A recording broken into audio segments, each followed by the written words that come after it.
I'm working on my timing with that video, and I don't have it down yet, but someday I'm going to come up here right when that ends, and it'll be perfect. So, I've recently been having a kind of full circle moment. I remember growing up when I'd get together with my cousins.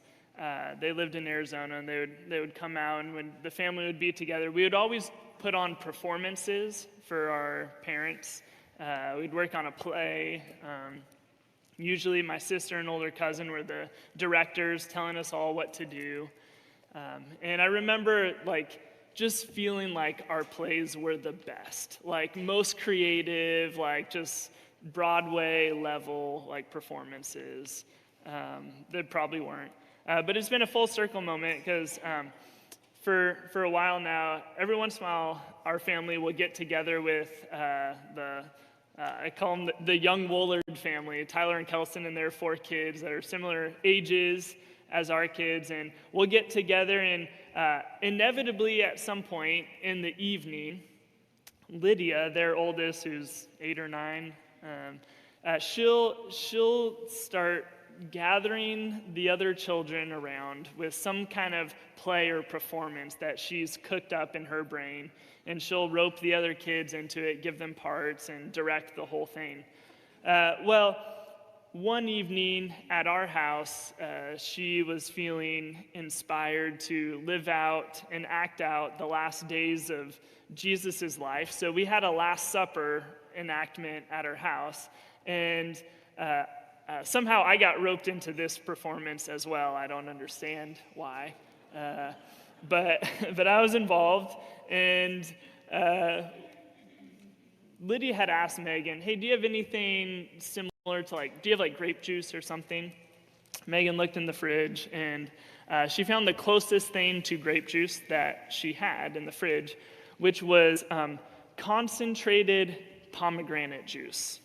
So if you've ever had pomegranate juice concentrate, whew, packs a punch. It's not apple juice, orange juice. It's whew, it's intense. If it's going to taste good, you got to put a bunch of extra water and sugar in it for it to taste good. Concentrate, no bueno. But Megan's it's got to look authentic, right? So she pours pomegranate concentrate in.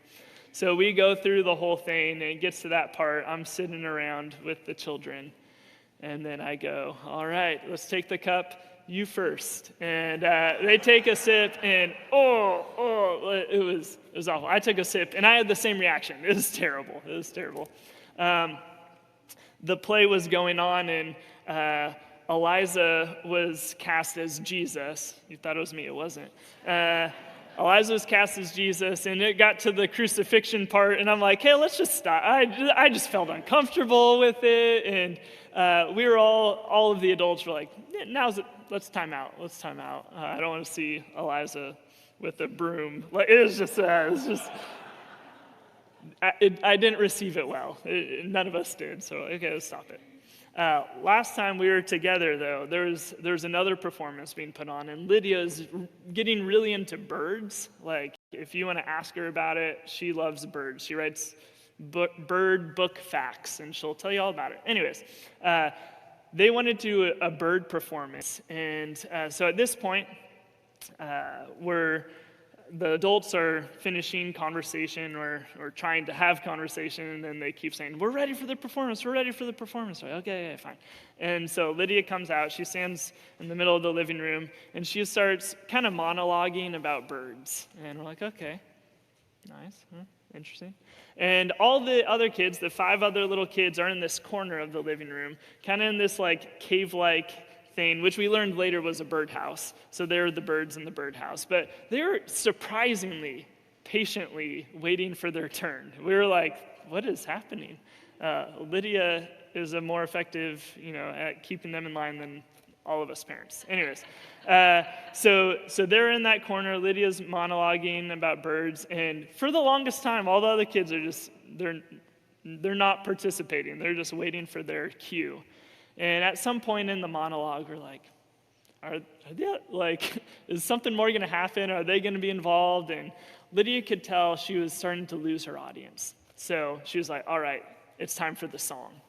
And she starts busting out in this song that she had, I think, written the words to, or maybe the melody to, I don't know, but it was a pretty epic song about birds. You should ask her to perform it sometime, or you could bribe some of us to watch the video. It'll fill your heart with joy. So she starts singing, and she gets to this chorus about the birds will fly. And then all the kids, they're just like, bam, it's our turn. And they start flapping their wings. And as Lydia's going, fly, and she's doing this spin just like that. And all the other kids are going in a circle around her, flapping their wings. It was just the most beautiful, funniest moment. I think best performance I've ever seen. Very well received. We videoed it. We're clapping. We're cheering. Yes, more of this. More of this. It was so good. 2 different performances, 2 different receptions to it all. Thinking about receptions, how we receive different things. Have you ever felt like you wanted someone to receive something so well, but you were nervous about how they would receive it?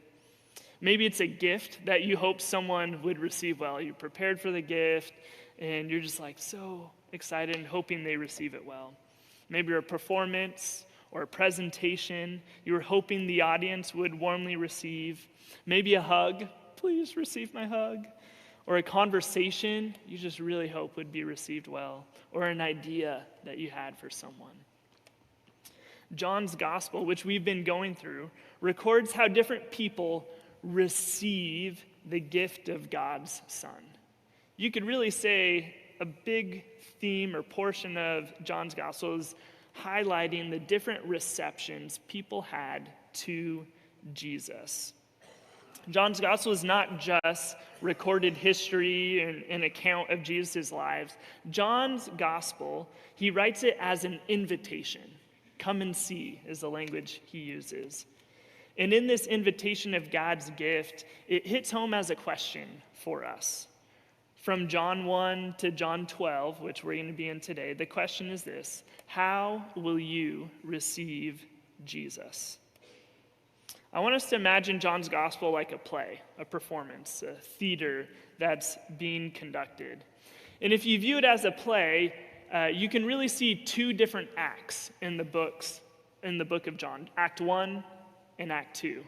Act 1, scholars would say, is chapters 1 through 12. It's Jesus' public ministry. So we're, in this week, getting to the close of Act 1 of John's grand drama about Jesus.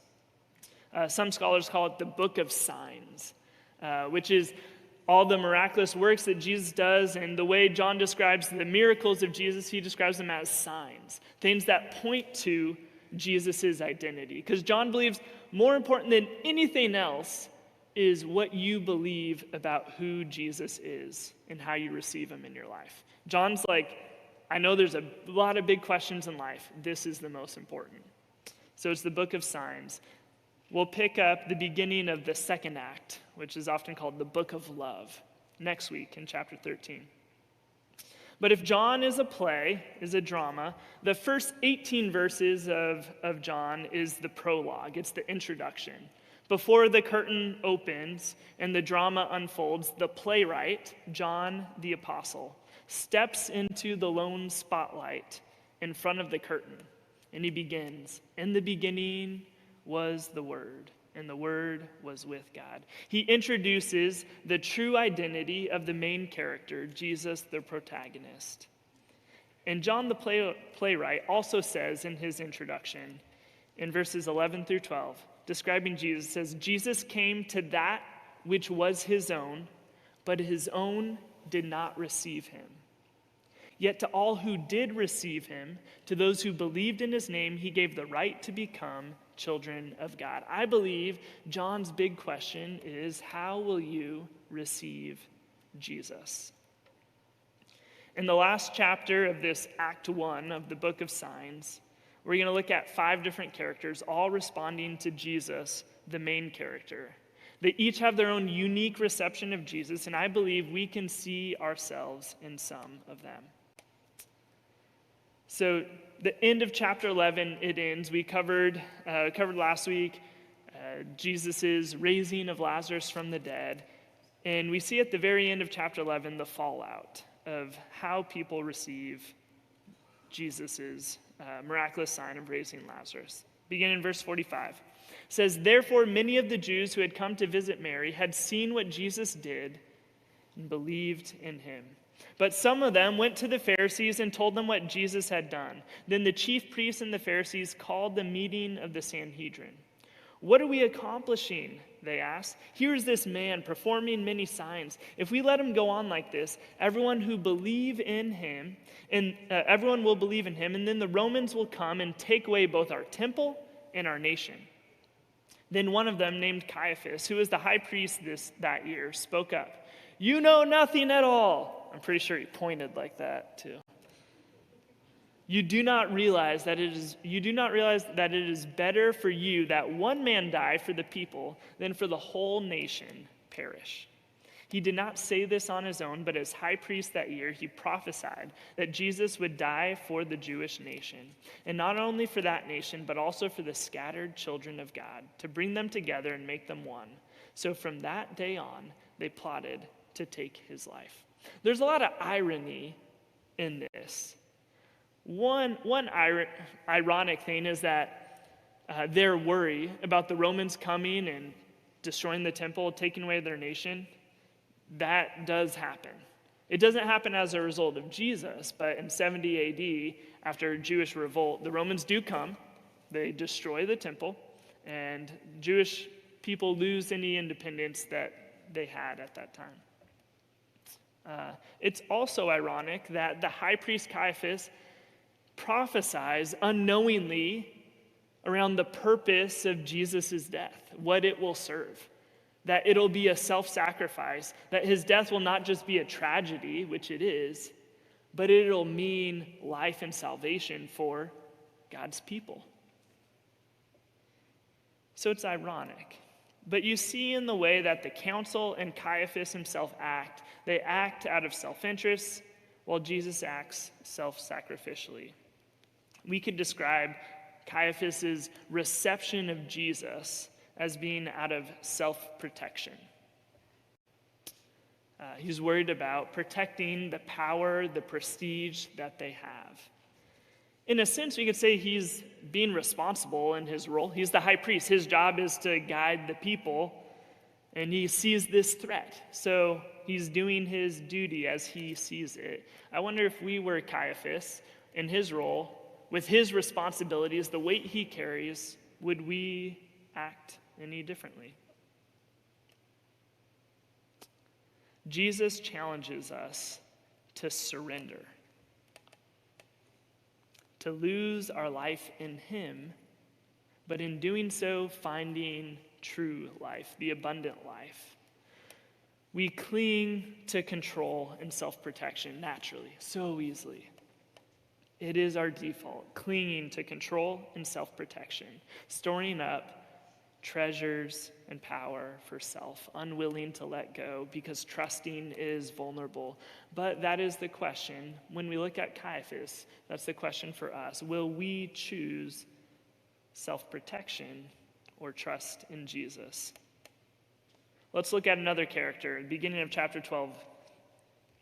6 days before the Passover, Jesus came to Bethany, where Lazarus lived, whom Jesus had raised from the dead. Here a dinner was given in Jesus' honor. Martha served, while Lazarus was among those reclining at the table with him. Then Mary took a pint of pure nard, an expensive perfume. She poured it on Jesus' feet and wiped his feet with her hair, and the house was filled with the fragrance of the perfume. We have in this story, in a sense, kind of a combination of other stories in the other Gospels of, there's one story of a woman coming for a burial preparation for Jesus and does exactly this, anointing Jesus with this expensive oil. There's another one in Luke's Gospel where a sinful woman who knows her need for God, for Jesus' forgiveness, goes to him, and with her tears, she wets his feet with her tears and wipes them with her hair. And in this, we kind of have a combination story of Mary preparing Jesus for his death. but also just out of devotion, giving her full self. It's a weird, for us in our culture, it's like, what is Mary doing? Like, we're all uncomfortable by it. Guess what? People were uncomfortable by it then, too. This act of devotion. Mary's response to Jesus, the way she receives Jesus, is out of devotion. And we'll see here as we go on, someone kind of scorns Mary's decision, kind of sees it as a waste. And I think it's a word of warning to us not to scorn other people's devotion to Jesus. I think about in the church that I was in before, there was a lady who, anytime there was an altar call at the church, kind of end of the service, altar call, you can come forward, a special place to pray. In a second, she got up from her chair and went and knelt at the altar every single week without fail. And I remember some people making some comments, kind of jokingly, like, oh, gotta go into the altar again. That just kind of, those comments grated at me. Because that lady was demonstrating, I think, what you see embodied here in Mary, this devotion. I don't care what other people think about me. I know I need God.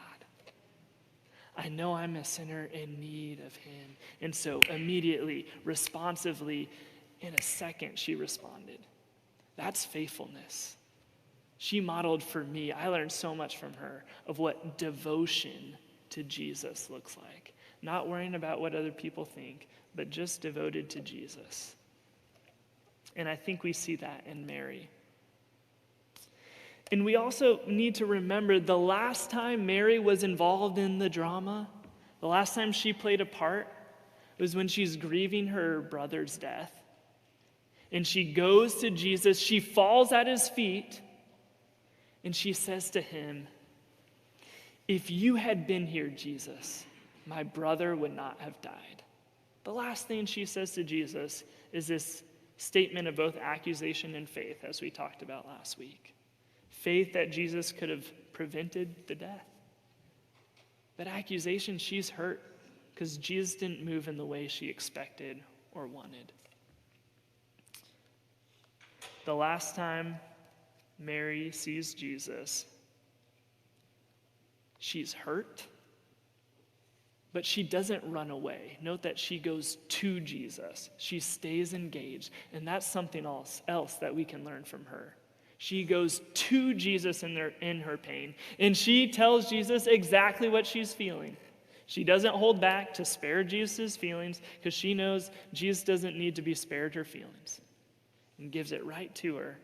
And Jesus receives it and weeps with her, and then responds in this miracle. And so I just imagine this is an outpouring, an overflow of thankfulness, where Mary's just, her heart is now just filled with gratitude, overwhelmed devotion to Jesus. At different seasons and circumstances in our life, our reception of Jesus is going to look different. And that's okay. But let's learn from Mary. No matter where we're at, whether we're in pain or overflowing with thankfulness, run to Jesus. Because that's where our healing and comfort and salvation comes from. And I know in my life, when I'm seeking God, when I have a hunger for God, if you've had one of those seasons in your life where you're just hungry for God, you know, like, you come alive. You become more yourself. I'm more David. I'm like a better version of David when I have that hunger, that devotion. So we learn that from Mary. But let's check out this third character.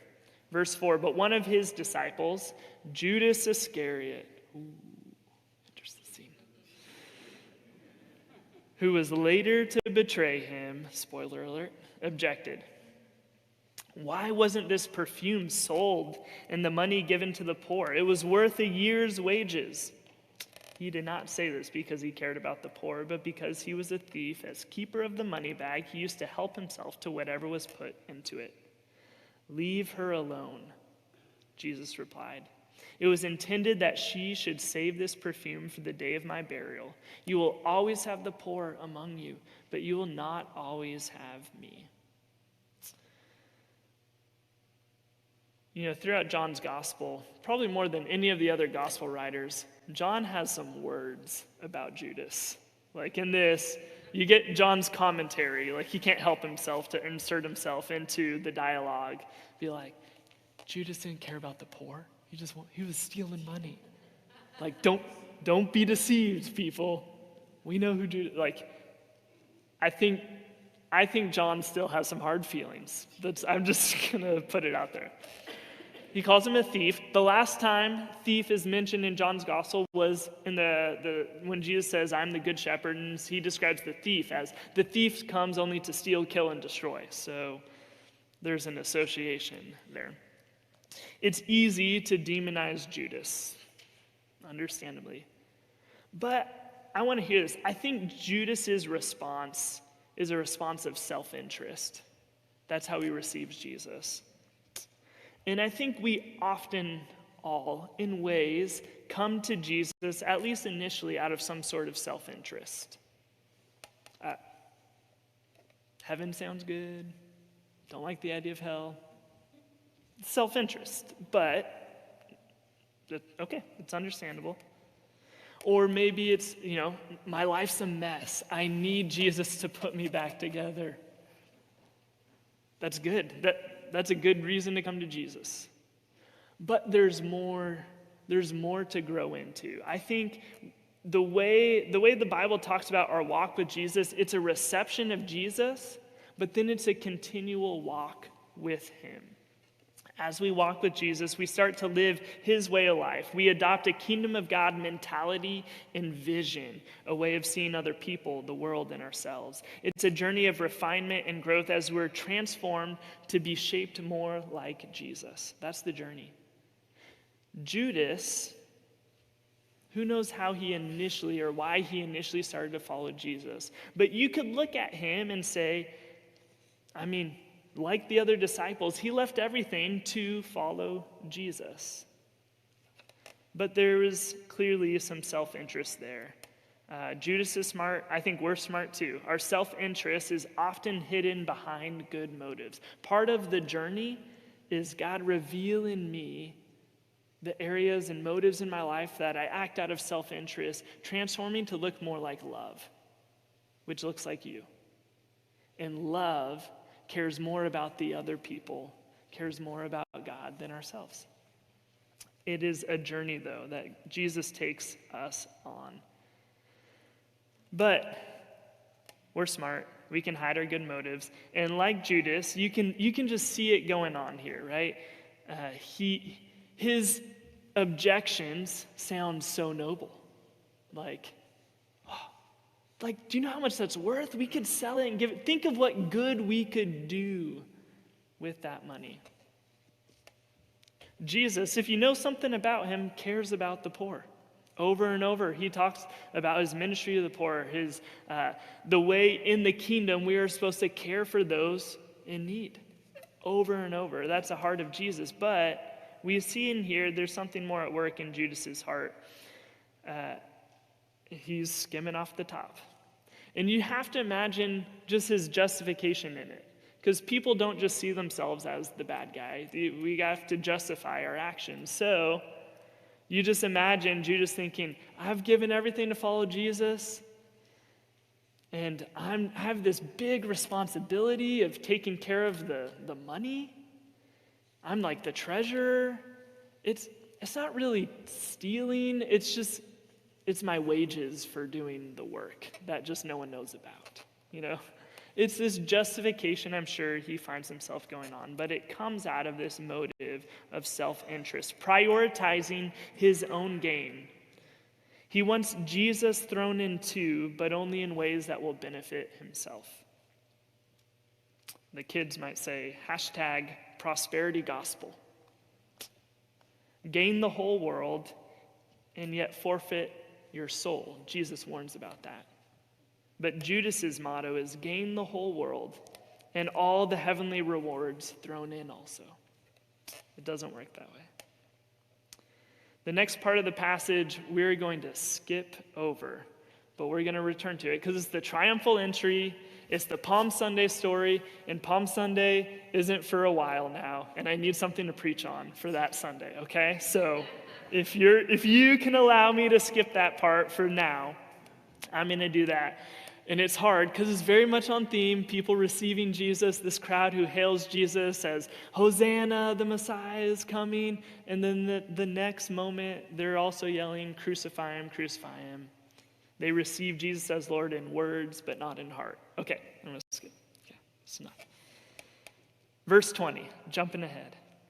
Now there were some Greeks among those who went up to the festival, went up to worship at the festival.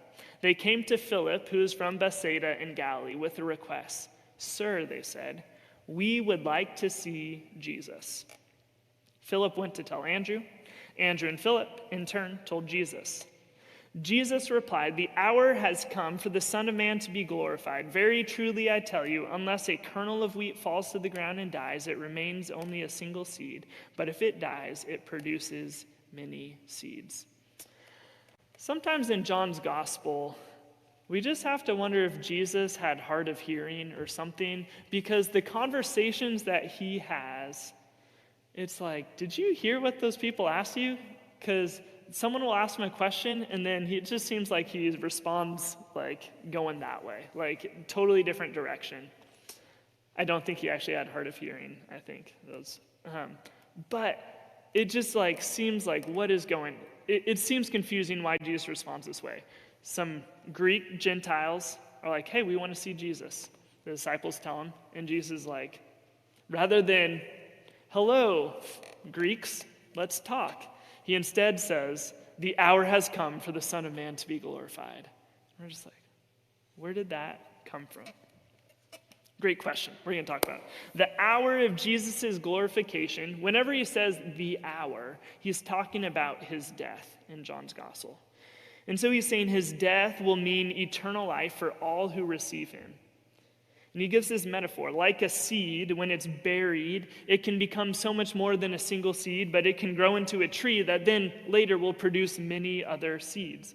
And those many seeds in turn can produce many other trees and eventually grow into a forest. But it all started with that one single seed buried.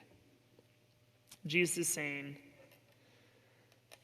he's not loving his life too much to grasp onto it, to keep it as his own, but instead giving it up for the sake of eternal life for all.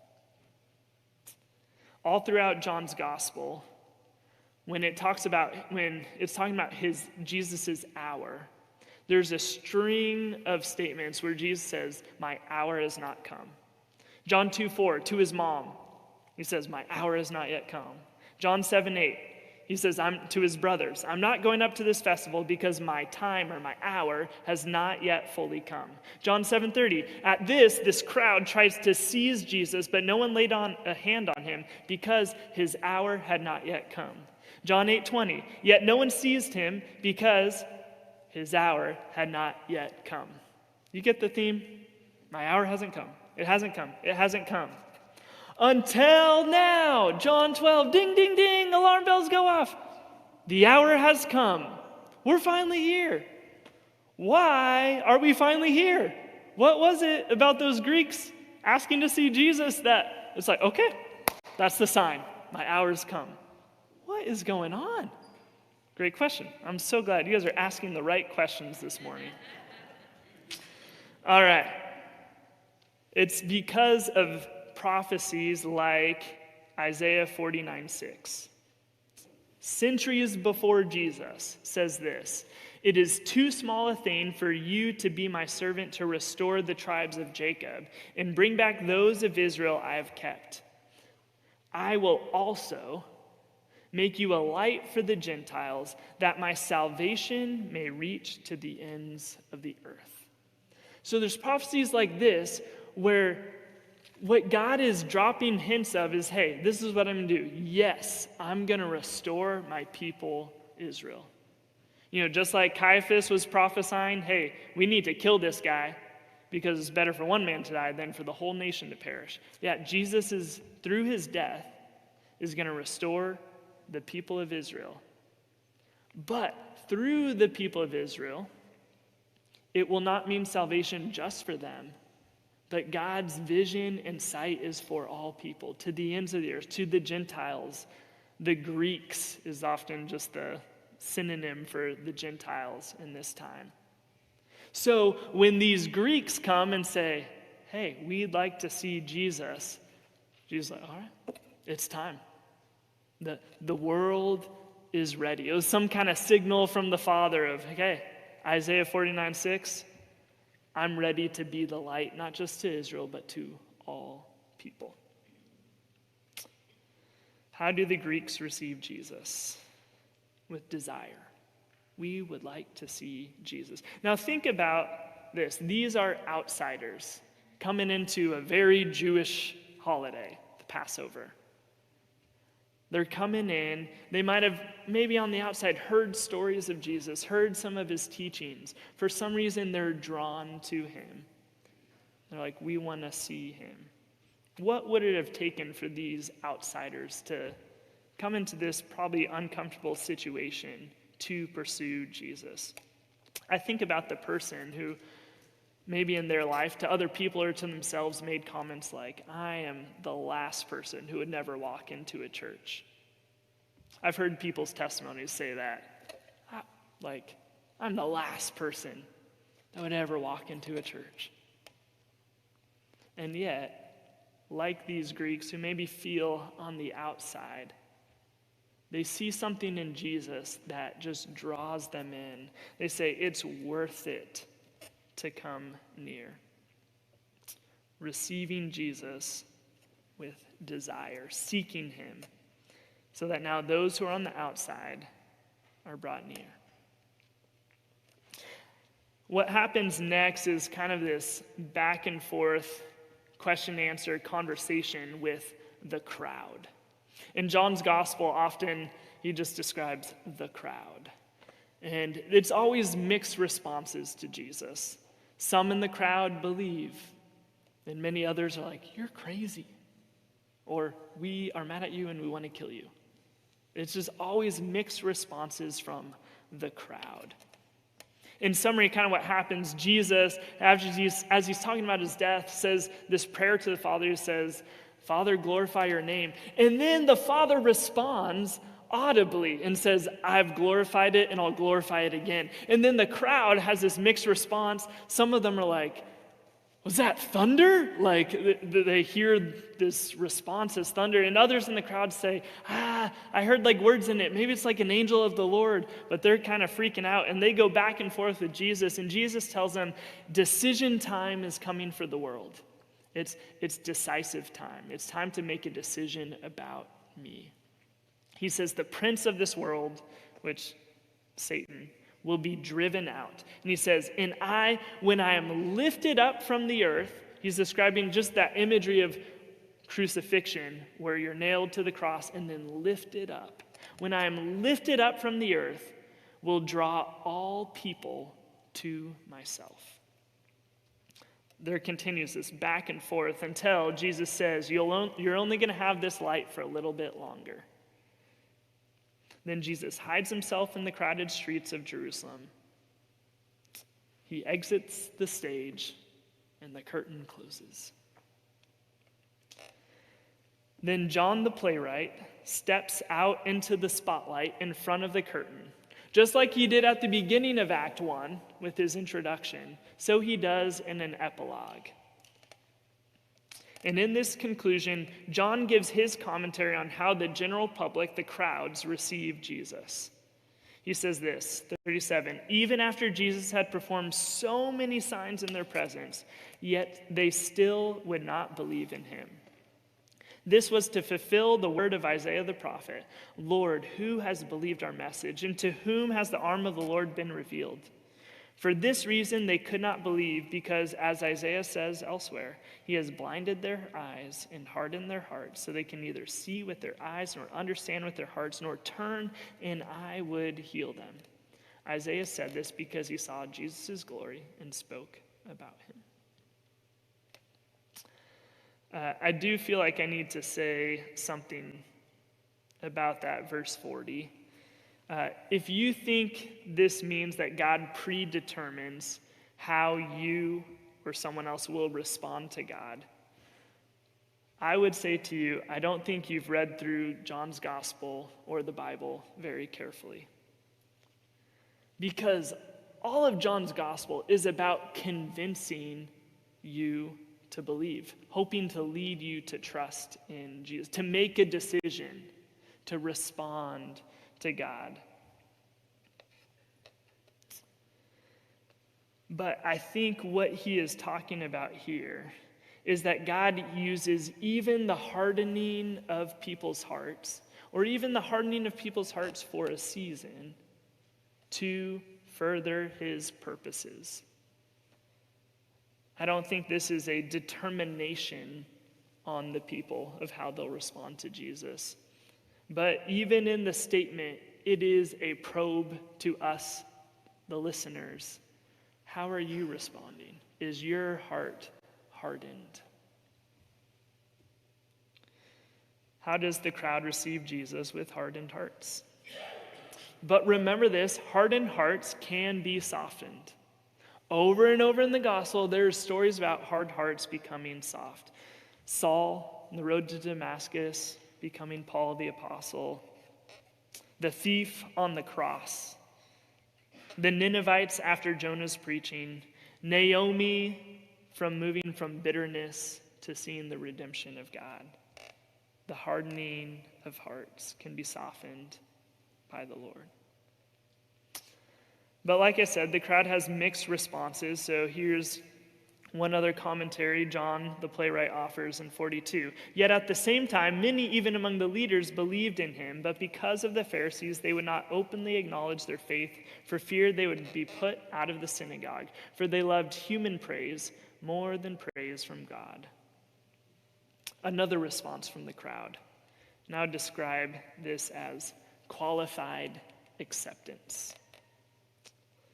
They believe, or at least agree, they have some part or seed of faith, but their faith cannot overcome their fear. They believe in part. They give more weight to the opinions of others than of God. I confess, sometimes my heart drifts towards that reception of Jesus, a qualified acceptance. And I hear the challenge and invitation to fully trust, to give more weight to what God thinks, what God's will, God's plan, than my own. Okay, we're entering intermission here, and this is how it ends. The end of Act 1. The spotlight turns off of John the playwright. We're sitting in the audience, in the darkness. And then in the midst of that, a disembodied voice speaks, but we recognize it as Jesus' voice. It's not directed to another character in the drama. It's instead directed to us in the audience. This voice is speaking to me and to you. This is how the chapter ends. Then Jesus cried out, "Whoever believes in me does not believe in me only, but in the one who sent me. The one who looks at me is seeing the one who sent me. I have come into the world as a light, so that no one who believes in me should stay in darkness. If anyone hears my words but does not keep them, I do not judge that person. For I did not come to judge the world, but to save the world. There is a judge for the one who rejects me and does not accept my words. The very words I have spoken will condemn them at the last day. For I did not speak on my own, but the Father who sent me commanded me to say all that I have spoken. I know that his command leads to eternal life. So whatever I say is just what the Father has told me to say." At this point, I'm going to invite the band to come up. I'm going to keep talking as they're coming. But I want to just speak to something that might be a little confusing in this statement. Jesus comes and says he's come not to judge, but to save. He's come not to judge. His mission, his plan for the world is not, hey, I'm coming in to judge the world. I'm coming to save. But then it talks about there's still judgment. So that's a little confusing. But I want us to think about it in the way that a metaphor that continually is used through John's gospel in this passage. The judgment of God like a light shining in the darkness. Light brings warmth. It brings comfort. Through it, we can see and be guided by it. The sunlight is necessary for life and growth. But the light can also be blinding and exposing. Therefore, some are drawn to the light, and others are repelled by that same light. Two very different reactions or receptions to the same light. God is always love. God is love. But sometimes the light of that love, for some people, it's repulsive. Because out of self-interest, self-protection, not being able to get over pain, the idea of grace, that God would have grace for someone, expectations on how to live their life and not have control. For some people, the light and love of God is repulsive. And so judgment feels that same way. A decision is made based on your reception. For others, though, it's life and hope and salvation for those who trust in him. I really like how the ESV describes verse 48. I think it nails it better than the translation I was reading. It says, Jesus is speaking, the one who rejects me and does not receive my words has a judge. The words that I have spoken will judge him on the last day. The decision will be made about you and me based on the word, the message, the truth, the light, the life of Jesus. In the end, we will be judged by how we receive Jesus and his message. And I believe that this is good news. We spend most of our lives trying to convince ourselves and the people around us that we're good, that self-justification. Some people, they do more harm than other people. You might be comparatively like a more decent human than others. Great job. But we've all sinned and fall short of God's glory. But thanks be to God that the ultimate decision, judgment, just if you're hung up on that word judgment, it's decision. That's what that word literally means. The decision, the ultimate decision about you is pervaded by grace. It's pervaded by grace. You can't earn your salvation or your goodness, but remember, Jesus comes to give grace upon grace, and we are judged by how we receive Jesus, the gift of God's Son, the gift of life. So the challenge that I hear in this passage, all of John's Gospel, chapters 1 through 12, Act 1, is this. How am I receiving Jesus? Not how did I receive Jesus 20 years ago? How am I receiving Jesus today? How are you receiving Jesus today? That's the invitation and question John is presenting to us. Are we more like Caiaphas or Mary or Judas or the Greeks or the crowd? My prayer for us is that we would have a hunger for Jesus like Mary, who lavishly devoted herself to Jesus, or a desire for Jesus like the Greeks, who were actively seeking Jesus even though they felt so far, so removed. Come to him, see his light. I'm going to invite you to stand now as we sing in response. With that question lingering in our hearts and mind, how are you receiving Jesus?